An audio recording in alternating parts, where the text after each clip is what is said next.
एक बार एक भिखारी दरवाजे के पास आकर भीख मांगता था हर दिन।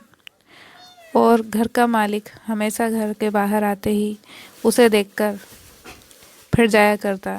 कई बार उसके लिए गालियाँ भी बकता। वो कहता, तू जिंदा ही क्यों है? पूरी जिंदगी ऐसे ही भीख मांगेगा क्या? धरती का बोझ क्यों बना बैठा है? और कभी कभी उस भिखारी को गुस्से में वह धक्का भी दिया करता था।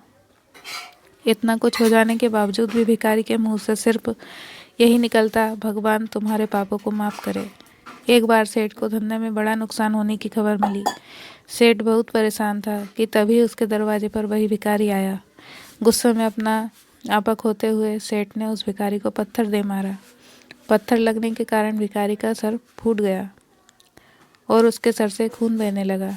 फिर भी दर्द से कराते हुए भी भिखारी ने इतना ही कहा, भगवान तुम्हारे पापों को माफ़ करे। भिखारी वहाँ से चला गया। सेठ सोच में पड़ गए। भिखारी को पत्थर मारा, फिर भी उसने सिर्फ प्रार्थना की। सेठ का गुस्सा शांत हुआ। सेठ का मन शांत हुआ। वह भिखारी का रहस्य जानने के लिए सेठ ने भिखारी का पीछा करना शुरू कर दिया।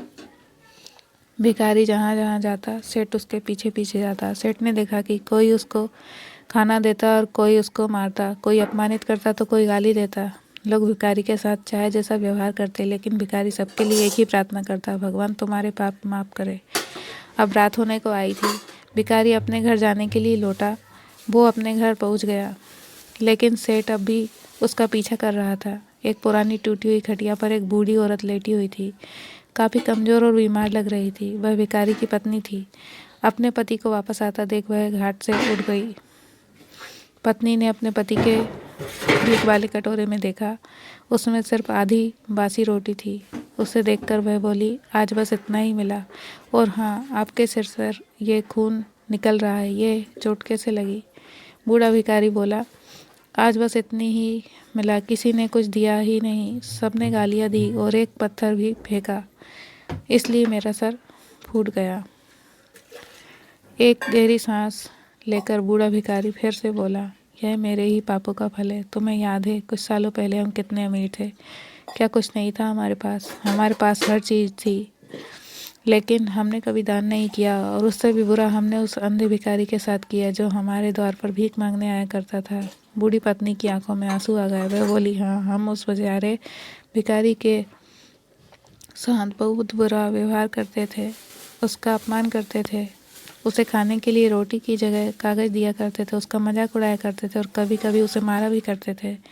मैंने कभी उसको रास्ता नहीं दिखाया। एक बार मैंने उसके मुंह पर मिट्टी भी फेंकी थी और वह हमेशा दुखी होकर यही कहता था कि भगवान तुम्हारे लिए किए की सज़ा ज़रूर देगा, भगवान तुम्हारे पापों की सज़ा ज़रूर देगा। उसका श्राप सच हुआ और हम एक दुख भरी जिंदगी में आ गए। भिखारी बोला, हाँ, उसका श्राप सच हुआ, इसलिए मैं कभी किसी को बदुआ नहीं देता, चाहे वो कैसा भी व्यवहार करे।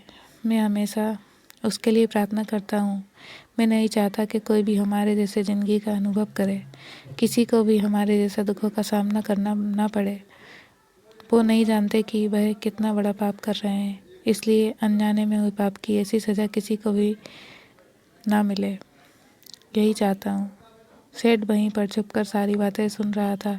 अब उसे सब कुछ समझ में आ गया था। भिखारी और उसकी पत्नी ने वह आधी रोटी मिल बांट कर खाई और भगवान को धन्यवाद बोलकर सो गए।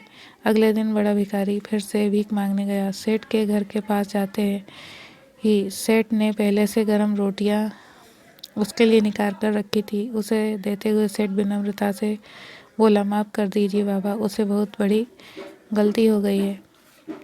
बूढ़ा भिखारी बोला, भगवान तेरा भला करे। इतना कहकर वह आगे निकल गया। इस कहानी से जो सीखने के लायक है वह बड़ी ही सिंपल सी बात है। आदमी चाहे किसी के बारे में बुरा कहे या भला कहे, लेकिन भगवान सिर्फ कर्म के हिसाब से उसको फल देता है। क्या हुआ अगर भगवान नहीं देखता है, लेकिन यह बात बिल्कुल सच है कि उसके खाते में सब कुछ हिसाब बहुत पक्का पक्का होता है।